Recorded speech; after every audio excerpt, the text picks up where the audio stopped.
Mainly क्या होता है कि हमारे मम्मी पापा भी उस पे बात नहीं करना चाहते। हमें शादी के बाद ऐसा सुनाया जाता है कि नहीं, आप आपको इस टॉपिक पे बात करनी है तो शादी के बाद करना।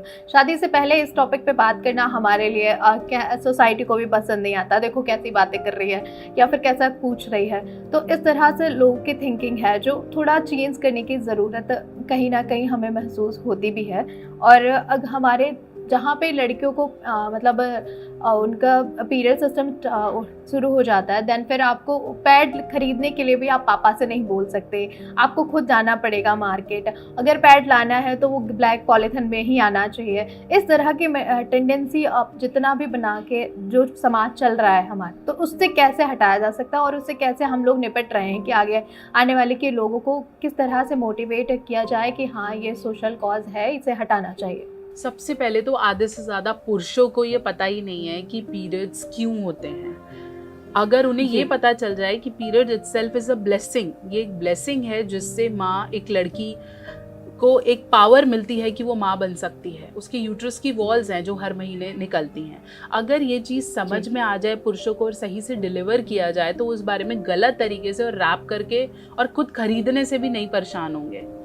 ठीक है। और आई थिंक अब मैं देखती हूँ कि मॉल्स में जो पैड्स हैं वो बहुत ओपनली पड़े हैं, कोई भी can pick it and put it in your cart, तो ये तो बहुत अच्छी चीज़ है। और अब लोग एडुकेट हो रहे हैं। I have seen males fathers buying for their daughters. धीरे धीरे एवरीबडी इज ओपनिंग अप। तो ज़रूरी है कि इसे rather than seeing at something to be ashamed for कि ये तो बहुत अजीब सी चीज़ है और ये हो गई अब छुपाना है, जितना आप इसे साइंटिफिकली मेडिकली सही तरीके से एडुकेट करेंगे उतना बेटर हो जाएगा। ठीक है, पहला स्टेप तो ये। दूसरा, अब जो ये हमें बताया ही नहीं जाता, शादी से पहले बात करने में भी लड़कियां क्या लड़कों को भी नहीं अलाउ है कि वो इस बारे में बात कर लें।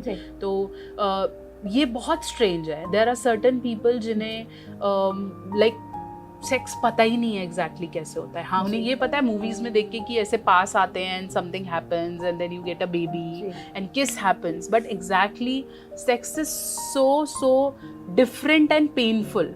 जैसा हमें दिख रहा है वो वैसा नहीं होता है। कभी कभार अपने पार्टनर की नीड्स बहुत अलग होती हैं, वो बहुत एग्रेसिव होता है, कभी कभार वो करना ही नहीं चाहती होती, कभी कभार उन्हें डर होता है, मेल पार्टनर्स में कोई प्रॉब्लम होती है और लड़की को समझ ही नहीं आता कि ये चल क्या रहा है जी, ऐसा क्यों हो रहा है। ठीक है, मेरे साथ मेरे को ऐसे ट्रीट क्यों किया जाता है।